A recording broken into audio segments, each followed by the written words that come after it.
growing up, it was interesting because I'd say I was like very unaware of like my surroundings or just like very like unaware of like where I wanted to go.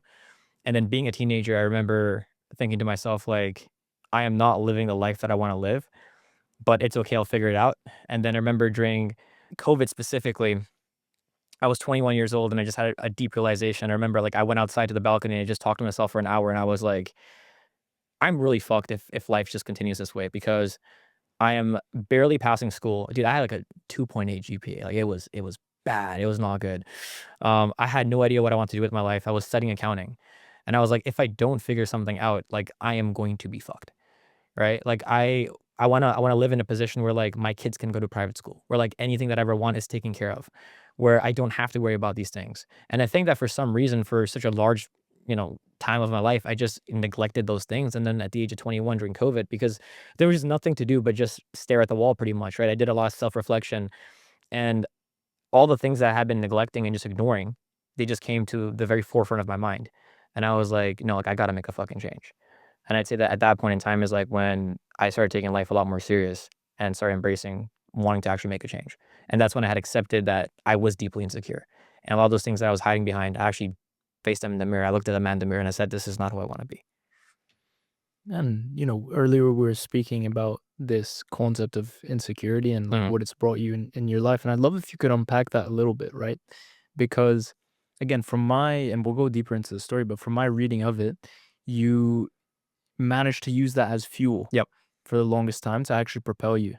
So yeah, I'd love if you could expand a bit on your thoughts around insecurity and especially, as you've grown and you've met other people kind of doing what you're doing. Yeah, how have you grown to Yep. conceptualize insecurity as a whole? Dude, to be honest, I think that this is a hot take, but I think that being insecure can be one of the biggest superpowers, especially in the beginning stages. And I think that a lot of people that are starting out that have not achieved success, it's simply because they're not as insecure as they need to be. Because first of all, what even is insecurity, right? It's a disdain for where you're currently at in life, right? You're insecure, you don't feel good about yourself. But then it's like, okay, well, now what? Right? If you're a guy who's not in great shape, let's just say you're overweight or you're very skinny and you're insecure, okay, you can either be the guy who doesn't go to the gym and just says, oh, I'm fucking insecure and you hide from the world, or you can be the guy that says, no, fuck this, I'm gonna get in fucking shape. Right. And that's something that I embodied quite early on in my life. Growing up, I was very skinny. Like, dude, I pretty much had like a decent, like a eating disorder. I remember being like 16 years old, being like, I'm 5'10" now. I was like 5'9", and I probably weighed 105 pounds. Right. I don't know what that is in kg, but like it wasn't good. People calling me anorexic, coat hanger. And I remember it was bad, bro. And I remember in like 1 year, I was able to add like 50 pounds to my frame and completely change that. And like that felt so fucking good. And then when I became insecure about being broke, right? Because I just didn't have any money. And I was like, what am I doing with my life? In my mind, I was like, wait a minute. Like I was insecure about being very skinny and I did something about it. Right.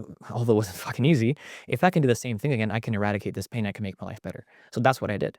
And I think that if I was not insecure about being broke, I think that if I was not insecure about being in a shitty position, I would have still been broke and life would have been really bad.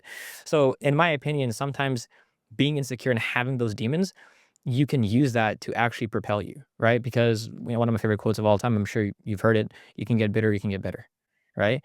And for me, I've always used insecurity as a driver, right? To actually propel myself to be in a position that I wanted to be.